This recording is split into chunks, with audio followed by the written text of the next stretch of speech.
बेटा कहाँ है तू? बेटा आजा, बेटा कहाँ है तू? मेरा बच्चा बचा लो। मेरा बच्चा कहाँ है? मेरे बच्चे को मेरे पास लाके दे दो। नमस्कार दोस्तों। कुछ बच्चों को घूमना फिरना हुल्लड़बाजी करना काफ़ी ज़्यादा पसंद होता है, खासकर जब 17-18 साल की उम्र क्रॉस होती है ना, और जब तक वो उम्र 26-27 साल तक की नहीं हो जाती। हमें ऐसा लगता है कि क्या कर डाले दुनिया में, कहाँ चले जाए, क्या मस्ती कर डाले। ऐसे सब बच्चे नहीं होते हैं, कुछ ही होते हैं। समझ लो, ये कह सकते हैं हम कि 50% ऐसे होते हैं और 50% ऐसे नहीं होते हैं, अपनी लाइफ को बहुत सीरियस लेते हैं। लेकिन जो लोग सीरियस नहीं लेते हैं, उन लोगों के जीवन में कुछ ना कुछ कांड हो ही जाते हैं। वो कांड किसी भी प्रकार के हो सकते हैं। एक ऐसे विचित्र सा भूतिया सा कांड अमृतसर में रहने वाले कुछ लड़कों के साथ हुआ। क्या हुआ, आइए जिया की ज़ुबानी फुल डिटेल में जानते हैं उसकी कहानी। ये जो घटना थी ना, अमृतसर के कॉलेज में, एक बड़े से कॉलेज में पढ़ने वाले एक दोस्तों के ग्रुप के साथ लगभग 8-10 लड़कों के साथ घट सकती थी। लेकिन ये जो खौफनाक घटना घटी सिर्फ और सिर्फ 3 लड़कों के साथ घटी, क्योंकि बाकी जो लड़के थे समय रहते अपना कदम पीछे ले लिए थे। आखिर हुआ क्या था, ये लोग कैसे कौन सी जगह पर पहुंचे थे, क्या घटना घटी थी, हमें बिल्कुल स्टार्टिंग से जानना चाहिए। ये जो लड़के हैं, लगभग सारे लड़के अमृतसर के ही रहने वाले थे और वहीं के एक कॉलेज में पढ़ाई कर रहे थे।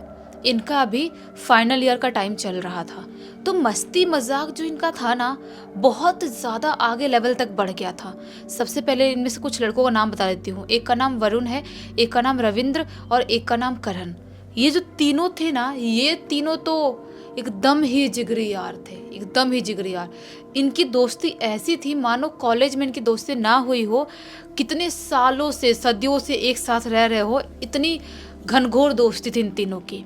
बाकी जो लड़के थे वो भी इनके साथ अच्छे से रहते थे, लेकिन ये तीनों अपना अलग क्वालिटी टाइम स्पेंड भी बहुत ज़्यादा करते थे कि कहीं चले जाना है, कहीं मूवी देखने जाना है, दूसरे लड़कों को लेके नहीं जाना ग्रुप वालों को, तो ये तीनों अपना साठ गांठ बनाते थे और निकल जाते थे। ऐसा ही चल रहा था। कॉलेज में फाइनल ईयर में पहुंच गए थे तो कॉलेज में मस्तियाँ भी ज़्यादा करते थे। दूसरे नीचे क्लास वाले बच्चों को छेड़ना, रैगिंग करना, मस्ती करना, और लगभग ये लोग हफ्ते में 1 ना 2 बार ज़रूर ये लोग ड्रिंक करने, कहीं ना कहीं मस्ती करने जाते ही थे। सब लड़के, ग्रुप के सारे लड़के, जितने भी 8-10 लड़के थे। एक दिन की बात है, एक दिन ऐसे ही ये लोग अमृतसर के एक आउटर इलाके के एक ढाबे में बैठे हुए थे। ये सारे दोस्त, सारे लड़के, रात के तकरीबन 10:30-11 बजे का टाइम हो रहा था। एकदम ही आउटर इलाके का ढाबा था और एकदम सुनसान था, जहाँ पर ढंग से जल्दी कोई आता भी ना हो, सिर्फ ट्रक वाले, जो हाईवे पे गाड़ियाँ चलाने वाले लोग होते हों वही आते हों, वैसा वाला एकदम टिपिकल ढाबा था। इन सब लड़कों को वहाँ पे बहुत मज़ा आ रहा है, एकदम एंजॉय कर रहे हैं, मस्ती कर रहे हैं, फुल मज़े कर रहे हैं, पीने का काम कर रहे हैं, खाने का कर रहे हैं, फुल घर वालों के पैसे उड़ा रहे हैं। बोलते ना, हाथ से ही अपने पैसे पूरे उड़ा डालना, ऐसा कर रहे हैं ये लोग। ऐसे करते करते इनको अचानक से ग्रुप में इनके एक बात उठती है कि भूत प्रेतों वाली बात, कि भूत प्रेत होते हैं। उनमें से कुछ लड़के बोलते हैं, उनमें से करण बोलता है कि हाँ, मैंने बहुत सारे वीडियोस देखा हूँ कि ऐसे ही सुनसान ढाबे पे कोई खाना खा रहा होता है बैठ के, और वहाँ पर कोई बहुत ही खौफनाक आत्मा आती है और लोगों को मार डालती है, या ऐसे ही सुनसान हाईवे पे लोग कुछ ना कुछ भुगत लेते हैं। लेकिन आज तक अपन लोगों को ऐसा कुछ महसूस तो हुआ नहीं, अपन ने ऐसा कुछ भुगता ही नहीं। करण ऐसा बोलता है और ठहाके लगा के हंसने लगता है। बाकी दोस्त लोग थे, जो दूसरे लड़के, बोलते हैं कि हाँ यार, कहाँ यार, ये सब बचकांडी बातें होती है, सब थोड़ी होती होगी। तभी उनमें से जो वरुण था वो क्या बोलता है कि तुम्हें अगर लगता है कि सही में ये सारी बातें बचकांडी बातें होती है, ये सब चीज़ें कुछ नहीं होती लाइफ में, तो एक काम करो, चलो एक तुम लोग को ऐसी जगह में लेके चलता हूँ, अगर तुम्हारे अंदर गुद्दा है, सही में तुम हिम्मत वाले हो, तो उस जगह पर एक बार चल के दिखा दो। दोस्त लोग बोलते, कौन सी जगह है भाई, बता, इतना क्या हमको चैलेंज कर रहा है, सीना ठोक ठोक के बोल कौन सी जगह है। वरुण बोलता है, वो अपने अमृतसर के यहीं जिस हाईवे पर रुके हैं ना, इससे ही लगभग 3-4 किलोमीटर आगे एक रेलवे ट्रैक है, पटरी है, जहाँ से ट्रेन रात के टाइम में एक्सप्रेस ट्रेन तो ज़रूर गुजरती है, जो एक्सप्रेस ट्रेन होती है। और उस पटरी को माना जाता है कि बहुत ही बुरी तरह से भूतिया है, यानी कि वो हॉन्टेड रेलवे ट्रैक है, ऐसा बोलता है वरुण। तो करण और जो रविंद्र थे वो एक्साइटेड हो जाते हैं, बोलते हैं वाह भाई, तू हमारा दोस्त है, हमारे साथ ही रहता है, और आज तक तूने उस रेलवे ट्रैक के बारे में हमको क्यों नहीं बताया? कभी ना कभी तो गए होते, फन किए होते, मज़े किए होते, कौन से भूत है वहाँ पे, थोड़ा उनके साथ भी पार्टी सार्टी कर लिए होते, मज़ा आ गया होता। तो उनमें से जो लड़के थे बाकी वो बोलते नहीं यार, अभी तक तो अपन मस्ती मजाक में ले रहे थे, वो बात अलग है, देख 11:30-12 बजे का टाइम हो गया है और अपन एकदम ही सुनसान ढाबे पे बैठे हैं, अपन को इतनी बुरी बुरी बातें नहीं करनी चाहिए और ऐसे ही फालतू किसी भी स्पिरिट को, किसी भी आत्मा को चैलेंज नहीं करना चाहिए। तुम लोग कैसी बात कर रहे हो यार, बस हो गया, पार्टी ओवर करते हैं और घर चलते हैं। बाकी जो भी लड़के थे ग्रुप के वो लोग ऐसा बोलते हैं, 2-3 लड़के उनमें से।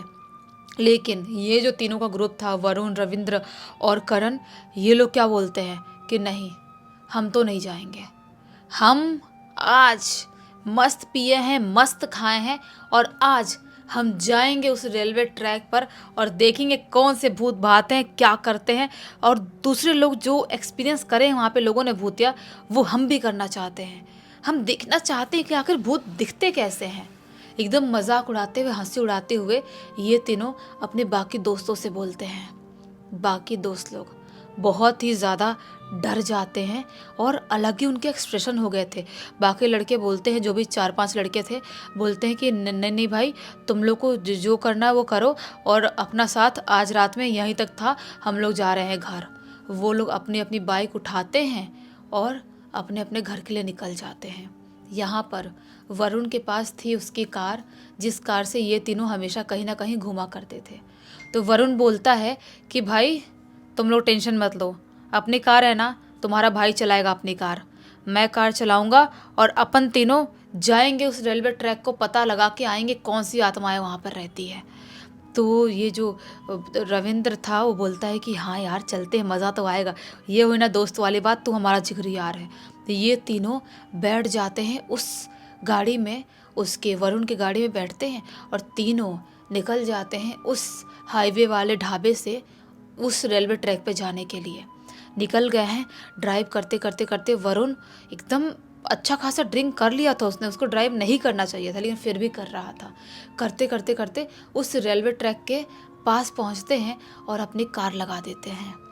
वहाँ का माहौल एकदम ही ज़्यादा सुनसान, बंजर सा, डरावना सा, भयानक सा बना हुआ था। जो करण था वो अब थोड़ा थोड़ा घबराने लगा था। करण बोलता है वरुण से कि यार भाई देख, आ तो गए रेलवे ट्रैक पे, अपन ने देख भी लिए, अब चले क्या? वरुण बोलता है कैसे चले भाई, नज़दीक कहाँ गए रेलवे ट्रैक के? तो बोलता है अपना करण कि यार तुझे थोड़ा सा यहाँ पे मनहूस सा नहीं लग रहा है, यहाँ पे थोड़ी ज़्यादा मनहूसियत नहीं लग रही है, जैसा कि कुछ ना कुछ यहाँ पर हो, कुछ बहुत ही भारी सा महसूस हो रहा है, नेगेटिविटी बहुत ज़्यादा महसूस हो रही है। करण ऐसा बोलता है तो रविंद्र हंसने लगता है, बोलता है भाई तू भी ना यार, तू भी क्या उन लोगों की बातों में आ गया, फट्टू थे वो लोग जो घर चले गए, कुछ नहीं होगा, चलते हैं ना, मज़ा आएगा। ये तीनों धीरे धीरे करते करते रेलवे ट्रैक के पास बढ़ जाते हैं। एक बार भी इन्होंने सपने में भी नहीं सोचे थे कि हमें वहाँ पर जाएंगे और इतना बुरा कुछ महसूस करना पड़ेगा, हमें इतना कुछ बुरा महसूस होगा। ये तीनों रेलवे ट्रैक के जैसे ही नज़दीक पहुँचते हैं वैसे ही अचानक से किसी के बहुत ज़ोर ज़ोर से कराहने की आवाज़ सुनाई देती है, दर्द में कराहने की, रोने की अजीब सी आवाज़ सुनाई देती है। जो करण था वो वरुण और रविंद्र का हाथ पकड़ता है, बोलता है सुनो, क्या तुम लोग को सुनाई नहीं दे रही है? किसी की अजीब सी आवाज़ आ रही है, चलते हैं अपन, चलते हैं, यहाँ पर कुछ ना कुछ गड़बड़ है। वरुण बोलता है अरे मुझे कुछ नहीं सुनाई दे रही यार, चलना, सुनाई दे रही होती तो अच्छा ही लगता ना, चल चलते हैं आगे। ये दोनों रविंद्र और वरुण करण का हाथ पकड़कर ज़बरदस्ती रेलवे ट्रैक के लगभग बीचों बीच पहुंच जाते हैं। और ये टाइम था लगभग रात के 1:30 करीब का, 1:30-2 बज रहे होंगे। वैसा टाइम था, बिल्कुल सुनसान पटरियाँ वैसे ही मनहूस सी दिखाई दे रही हैं। अभी ये लोग पटरियों को देख ही रहे हैं, मस्ती कर ही रहे हैं, तभी अचानक से बहुत सारी भीड़ इनकी तरफ भागती हुई दिखाई देती है, चिल्लाती हुई, रोती हुई, बिलखती हुई, अजीबोगरीब टाइप की भीड़ इनकी तरफ भागती हुई दिखाई देती है। ये जो तीनों के तीनों लड़के थे बहुत ज़्यादा घबरा जाते हैं, सोचते हैं कि अभी तक तो यहाँ पर कोई नहीं था, अचानक से कोई कैसे आ गया और इतने सारे लोग, कि किसी ट्रेन की कोई दुर्घटना तो नहीं हो गई, कुछ हो तो नहीं गया। ये लोग सोचते हैं कि हमें भागना नहीं चाहिए, हमें उन लोगों की मदद करनी चाहिए, ये कुछ किसी को हो तो नहीं गया, अपन यहाँ पे एक्सपेरिमेंट करने आए थे और पता चला सही में कोई ट्रेन के साथ कुछ हो गया हो। ये उस भीड़ को आते हुए अपनी तरफ देख रहे हैं और वहीं पर खड़े हैं कि भीड़ हमारी तरफ आए, हम देखें उनको क्या प्रॉब्लम है, उनकी हेल्प करें। और जैसे ही भीड़ उनके जितने नज़दीक आने लगती है, वैसे ही उस भीड़ में हर एक इंसान की शक्ल, बॉडी और उनके बॉडी पार्ट्स देख के इन सब की सिट्टी पिट्टी गुल हो जाती है, क्योंकि किसी का हाथ नहीं है, किसी का पैर नहीं है, किसी का यही नहीं है, किसी का यहाँ से नहीं है, और वो अजीब सा चीखते चिल्लाते हुए इनकी तरफ भागते हुए आ रहे हैं। ऐसी अजीबोगरीब टाइप की भीड़ है। ये बहुत ज़ोर से घबरा जाते हैं।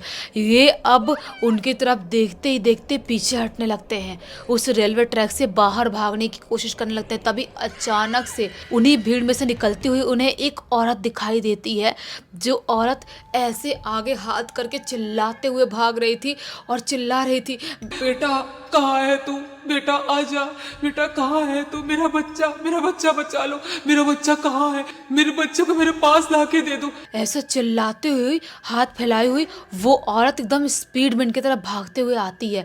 उस औरत की आंखें और उसकी हालत को देख के ये लोग समझ जाते हैं कि ये जो औरत है, ये भी कोई औरत नहीं, उन्हीं आत्माओं में से एक है। भले ही अपने बच्चे को ढूंढ रही है, लेकिन ये भी एक आत्मा ही है। ये तीनों एक दूसरे का हाथ पकड़ते हैं और वहाँ से भागना स्टार्ट करते हैं। भाग रहे, स्पीड में भाग रहे, बिना पीछे मुड़े भाग रहे हैं। और भागते ही भागते इनको क्या महसूस हो रहा है, इनके पीछे से इन्हें कोई पकड़ने की कोशिश कर रहा है। ठंडी ठंडी अजीबोगरीब टाइप की अजीब सी हाथ महसूस हो रहे हैं, बहुत सारे हाथ, और किसी के बॉडी पे ज़ोर से मारने का ऐसा महसूस हो रहा है, कहीं पैर पे, हाथ पे। तीनों की हालत बहुत बुरी तरह से ख़राब हो गई है, लेकिन बिना पीछे मुड़े इनकी जितनी भी चढ़ी थी ना, सब उतर गई थी। बिना पीछे मुड़े भागते कैसे भी कार के अंदर आते हैं और स्पीड में चालू करता है करण कार। उसको भी ड्राइविंग आती थी, वो पहले से ही डर रहा था, तो अभी तक उसका डर थोड़ा तो कम हो गया था। वो स्पीड में कार स्टार्ट करता है और भागना चालू करता है। भागते ये लोग उसी ढाबे के पास पहुंचते हैं और अपनी कार रोक देते हैं, जिस ढाबे पर बैठकर थोड़ी देर पहले पार्टी कर रहे थे और खाना खा रहे थे। ढाबे का जो मालिक था, अच्छा खासा बूढ़ा आदमी था, और वहाँ पर एक काम करने वाला छोटा लड़का था, 20-21 साल का। वो लोग इनको भागते हुए देखते हैं, आते हुए तो पूछते हैं क्या हुआ, तुम लोग ऐसे भाग क्यों रहे हो। तो जो करण था, वरुण और रविंद्र, जो भी उनके साथ घटना घटी ना, A to Z सारी बातें उस ढाबे के मालिक को बता देते हैं। जो बूढ़ा आदमी था वो क्या बोलता है, बेटा तुम लोग जैसे लड़के होते हैं, उनसे हम जानबूझकर कुछ बात नहीं करते हैं कि तुम लोग इतना पीते खाते हो, मारा पीटी कर लोगे, कुछ बोल दोगे, इसीलिए हम नहीं बताते हैं। मैं सुन रहा था जब तुम तीनों बात कर रहे थे और सब दोस्त लोग कि हम उस रेलवे ट्रैक के पास जाएंगे, तो मैं सब सुन रहा था, लेकिन फिर भी तुम लोग को नहीं रोका, क्योंकि तुम लोग कुछ भी बोल सकते थे, झगड़ा कर सकते थे, पैसे नहीं देते, क्योंकि ऐसा पहले भी बहुत सारे लड़के कम उम्र वाले कर चुके हैं, इस ढाबे के साथ मारा पीटी करके जा चुके हैं। इसीलिए मैं घबरा गया था और कुछ नहीं बोला। बेटा तुम्हें वहाँ जाना ही नहीं चाहिए था। रविंद्र बोलता है कि क्यों अंकल, क्यों वहाँ पर नहीं जाना चाहिए था, रोते हुए बोलता है। अंकल बोलते हैं कि बेटा आज से काफ़ी साल पहले की बात है, वहाँ पर उस रेलवे ट्रैक के पास एक ट्रेन की बहुत बुरी तरह से दुर्घटना होती है, और उस दुर्घटना में बहुत सारे लोगों की मृत्यु होती है, और जितने लोगों की मृत्यु होती है ना, उन सब की आत्मा आज भी वहाँ पर भटक रही है बहुत बुरी तरह से। और जो कोई भी वहाँ पर रात के टाइम में जाने की कोशिश करता है वो उनके साथ कुछ ना कुछ बुरा ज़रूर करती है। बेटा तुम लोग ऐसे मत अपने आप को देखना, कोई ना कोई मंदिर पूजा पाठ करवाना, कुछ ना कुछ करवाना, क्योंकि उन आत्माओं ने, तुम बता रहे हो तुमको टच करी हैं, कहाँ टच करी दिखाओ मुझे। जैसे ही ये दिखाते हैं किसी के पैर में, हाथ में, किसी के बैक पे, वहाँ पर लिटरली चोट का निशान दिखाई देता है। सबके शरीर पे अच्छा खासा चोट लगा हुआ है। जो बुढ़ा अंकल था, वो जो ढाबे वाला अंकल, उन्होंने थोड़ा सा उनका वो किया, रात भर उनको शांत करने की कोशिश किया, आग जला के रखा। और जब सुबह का टाइम हुआ तब ये लोग घर आते हैं, पूजा पाठ करते हैं। और उसके बाद से 2017 में ये घटना घटी थी और आज इतने साल हो गए हैं। उनकी पढ़ाई भी कंप्लीट हो गई, जॉब भी कर रहे हैं, लेकिन ऐसा कोई एक्सपेरिमेंट करने कहीं पर भी नहीं गए। बाप रे। और इस पूरी पूरी घटना की जानकारी किसके थ्रू मिली है? इस पूरी की पूरी घटना की जानकारी खुद वरुण ने लिख के भेजा है। मैं तो लिटरली इस कहानी में खोसा गया था। ऐसा लग रहा था कि मेरी आंखों के सामने कोई हॉलीवुड मूवी का सीन चल रहा है। जैसा कि मैंने कल बताया था, कुछ घटनाएं ऐसी घट जाती है लोगों के साथ जो रियलिस्टिक साउंड नहीं करती, फिल्मों की तरह लगती है, लेकिन इसका मतलब ये नहीं कि वो घटनाएं फेक है। ऐसी चीज़ें एग्जिस्ट कर सकती हैं, बिल्कुल कर सकती हैं। तो वही इसी एक नोट के साथ इस कहानी का अंत करते हैं। अब तक इस वीडियो को देख लिए हैं तो लाइक ज़रूर कर देना, चैनल को सब्सक्राइब करके बेल आइकन दबाओगे, ऑल के ऑप्शन में क्लिक करना है, क्योंकि इसी तरह के हैरान कर देने वाले खौफनाक वीडियोस डेली आप लोग के सामने लेके आते रहते हैं। इंस्टाग्राम की लिंक इस वीडियो के डिस्क्रिप्शन बॉक्स में जाए, क्लिक करके डायरेक्टली वहाँ पर पहुँच जाना। और इसी तरह की कोई भी कहानी, टॉपिक या जानकारी आप लोग के पास भी है तो लिख भेजना या फिर अपनी आवाज़ में रिकॉर्ड कर भेजना। हो सकता है हमारा अगला वीडियो कल आपके हिसाब से बन रहा हो। तो चलिए कल फिर से मिलते हैं, तब तक के लिए बहुत बहुत धन्यवाद। आपका दिन शुभ हो।